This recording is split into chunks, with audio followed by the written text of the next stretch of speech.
TV सत्यमेव व्रतम। EVM विरोधात आवाज उचलून बॅलेट पेपरवर मतदान घेण्याची मागणी करणाऱ्या मार्कडवाडी गावाला काँग्रेसचे प्रदेश अध्यक्ष नाना पटोले यांनी भेट दिली। यावेळी पटोले यांनी ग्रामस्थांचं म्हणणं ऐकून घेतलं आणि या लोकशाही वाचवण्याच्या लढाईत आम्ही गावकऱ्यांसोबत आहोत असा विश्वास व्यक्त केला। या प्रसंगी प्रदेश प्रवक्ते अतुल लोंढे, सोलापूर शहराध्यक्ष चैतन्य नरोटे, जिल्हा कार्याध्यक्ष नंदकुमार पवार, माजी आमदार बंटी सपकाळ, रामहरी रुपनर, आदित्य फत्तेपूरकर, यशपाल भिंगे, तिरुपती परकी पंडला यांच्यासह शहर जिल्ह्यातील पदाधिकारी, ग्रामस्थ मोठ्या संख्येने उपस्थित होते। आणि पवार साहेब या सगळ्यांशी बसून आज ते चर्चा करणार आहेत तिथं। त्याच्यामुळे त्यांना वाटत होतं की तुम्ही आमच्या गावाला पहिल्यांदा येताय आणि तुम्ही मी नसेल तर बरोबर नाही। मी म्हटलं तुम्ही जा तुमचं, कारण की ही पण कायदेशीर आपल्याला लढाई लढावी लागणार आहे। हे लाताचे भूत आहे, ते बातानं मानणार नाही। म्हणून सगळ्या प्रक्रियेमध्ये जाऊ आणि पुढच्या काळात एक मोठं जन आंदोलन महाराष्ट्रात तर उभं होईल, पण पूर्ण देशामध्ये उभं करण्याचा एक संकल्प या मार्तनवाडीच्या मातीमध्ये या ठिकाणी मी काँग्रेस पक्षाचा अध्यक्ष म्हणून नाना पटोले या ठिकाणी करतोय। मी पुन्हा आपल्या सगळ्यांना या चांगल्या अभियानाच्या बाबतचा धन्यवाद देतो, आपल्याला सगळ्यांना मनापासून। आणि मी स्वतः मुख्यमंत्र्यांना हे गुन्हे दाखल जे केलेले आहेत आपल्यावर, त्यांना सांगतो की तातडीने गुन्हे वापस घेतले पाहिजे आणि या लोकांमध्ये जे काही भय निर्माण करण्याची, भीती निर्माण करण्याचा प्रयत्न हा प्रशासनाच्या माध्यमातून जो सुरू झालेला आहे हा तातडीने थांबवला पाहिजे। नाहीतर याचे परिणाम पुढच्या काळात या जन आंदोलनामध्ये याचे परिणाम फार वाईट होऊ शकतील, हे तुम्हा आम्हाला कोणाला नाकारता नाही। अशा पद्धतीने मी त्यांना समजावून सांगणार आहे आणि मला विश्वास आहे की आपल्याला लावलेले गुन्हे शासन वापस घेईल। नाही घेतलं तर मग लढाईच्या पद्धतीने आपण लढू। आम्ही एवढ्या मेंढ्या एका काडीवर पिलवतो, आम्ही दाखवत पण नाही, असा हात इथंच ठेवतो पाठीवर लाठी आणि खांद्यावर घोंगडी, इशारा केला तरी ते धावतात। आमच्या लोकांशी कोणी खाजवलं तर काय होतं त्याचं। म्हणून मी पुन्हा सगळ्यांना मनापासून धन्यवाद देतो। मला खरंच मी त्यावेळेस दिल्लीत होतो ज्यावेळेस आपल्या गावची घटना झाली, त्या दिवशीच निवडणूक आयोगाकडे, केंद्रीय निवडणूक आयोगाकडे आमची मीटिंग होती आणि केंद्रीय निवडणूक आयोगाला तुमच्या गावाचा उल्लेख मी त्या ठिकाणी मुद्दाम केला। तिथेही सांगितलं मी की आमच्या महाराष्ट्रामध्ये जनतेलाच मान्य नाही हा निकाल, मार्कंडवाडीने सुरुवात केलेली आहे आणि म्हणून निवडणूक आयोगाला फार घाबरलेला आहे तो। त्यांना आकडे जुळत नाही, त्यांच्या वेबसाईटवरून त्यांनी आपल्या आता महाराष्ट्राच्या ज्या निवडणुका झाल्या त्याचे सगळे आकडे काढून टाकले, पोर्टल बंद करून टाकले। चोर आहे की नाही त्यांच्या मनात, 76 लाख मताचा हिशोब कसं का देत नाही, हे सगळंच आहे।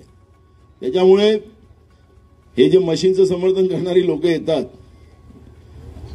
त्यांचं आता काय सांगावं मला काही कळत नाही, तर जाऊ द्या। मी आपल्याला पुन्हा धन्यवाद देतो। मला पुन्हा, कारण की हे उड्याचं, कारण की मी चांगली नव्हती, मी तुम्हाला ते सांगतो जे त्या पद्धतीनं बोलले, ही भाषा कोणाची होती, भाषा ते त्याच पद्धतीची त्या काळामध्ये केली जात होती। म्हणून त्या भाषेच्या, त्यांच्या वक्तव्याच्या आधारावर मी ते बोललेलो। त्यामुळे पेशवाई त्याचा अर्थच असा होता की त्यावेळेस सामान्य माणसांना, बहुजनांना शिवा दिल्या जात होत्या त्या वृत्तीनं। म्हणून तशी पेशवाई काही महाराष्ट्रात आली का, त्यांची लोक इथं आली होती काय, हा प्रश्न या निमित्ताने। नानाभाऊ, खरं तर तुम्ही म्हणाल की राहुल गांधींचा दौरा लवकरच फिरणार आहे, काय नक्की शेड्यूल आहे, काय एकंदरीत? अजून दौरा झालेला नाही। मी आज गेल्यानंतर मुंबईला या सगळ्या गोष्टीची माहिती त्यांना देतो आणि तशा पद्धतीचा दौरा घेण्याच्या। नानाभाऊ, आज आप इधर मार्केटवाड़ी में आए हो, क्या लोगों से बातचीत हुई और राहुल गांधी कब आने वाले हैं? अभी राहुल जी का प्रोग्राम फिक्स नहीं हुआ है, लेकिन मैं यहाँ के लोगों की भावनाओं को मैं उनके सामने रखूंगा और उसके बाद आपको जैसे ही प्रोग्राम, लोगों से आपने बात की, क्या इधर से आपको? यही आपने देखा होगा कि लोगों की भावना एकदम स्पष्ट है कि हमें लोकतंत्र बचाना है और बैलेट पे वोट होना चाहिए। ये भूमिका गांव के लोगों की है, उसी आधार पर ये भूमिका हम उनके पास रखेंगे। आगे की क्या भूमिका होगी कांग्रेस की? देखो, हम कोर्ट के भी दरवाजे खटखटाएंगे और जन आंदोलन भी पूरे देश में खड़ा करने का हमारा उद्देश्य है। अब उसका प्रोग्राम बनाने का काम शुरू हो चुका है। आज दिल्लीमध्ये वकिलांसोबत बैठक होती, पवार साहेब आहेत, जानकर साहेब सुद्धा तिकडे गेले. काय नक्की बैठकीत निष्पन्न झालं? बघा आता त्याच्यामधून मार्ग काढावा लागेल आणि कोर्टामध्ये जावंच लागणार आहे. त्याच्यामुळे आपले आमदार आज तिथं गेलेले आहेत दिल्लीमध्ये, काही सुप्रीम कोर्टाच्या वकिलाशीही चर्चा करणार आहेत आणि सगळी कायदेशीर चर्चा करूनच त्याच्यातला मार्ग काढला भारत जोडो यात्रेसारखी इथं चालू होणार होऊ शकत आहे. कारण की मतदानवाडीच्या लोकांनी जी सुरुवात केलेली आहे, हा जो आवाज आहे हा देशाच्या कानाकोपऱ्यात पोहोचला, नव्हे तर जगामध्ये पोहोचला. जागतिक पातळीवर याच्यावरची चर्चा सुरू झालेली आहे.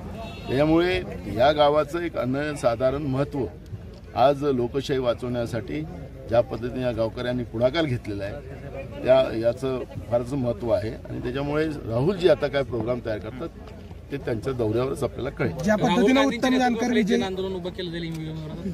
बिलकुल आमचे राष्ट्रीय अध्यक्ष मल्लिकार्जुन खरगे साहेबांनी 26 नोव्हेंबरच्या दिवशी तालकटोराला कार्यक्रमातच त्यांनी जाहीर केलं की बॅलेट मतदानाच्या बाबतचं धोरण देण्यासाठी राहुल गांधीजी भारत जोडो यात्रेप्रमाणे मोहीम करतील अशा पद्धतीचं आमच्या राष्ट्रीय अध्यक्षांनी जाहीर केलं. काल तुम्हाला ज्या पद्धतीने विधानसभेमध्ये जे काय बोलणं झालं, काय वाटतं एकंदरीत ज्या पद्धतीने हेटाळणी करण्यात आली असं तुम्ही पण बोलला, 208 मतं वगैरे. तुम्हाला तेच सांगतो ना, सत्तेचा माज कसा असतो तो पहिल्याच दिवशी जाणवला. आणि म्हणून ही जी माज येणारी व्यवस्था जी असते हे लोकांमधून निवडून आलेली नाही आणि त्याच्यामुळे हे सगळी परिस्थिती आता चाललेली आहे. त्याच्यामुळे आता आपण पुढच्या काळात बघू ना, आता सुरुवात झालेली आहे. देवेंद्र फडणवीस म्हणले तुम्ही मार्ग मोकळा करून दिला, विधानसभा अध्यक्षाचा राजीनामा दिला म्हणून असं त्यांचं म्हणणं आहे. तिथून जे काय झाल्या घडामोडी ठीक आहे ना, त्याला आता ते काही आता सत्र बदललेलं आहे, नवीन सत्र आलेलं आहे, त्याच्यामुळे आता त्याच्यावर चर्चा होऊ शकते.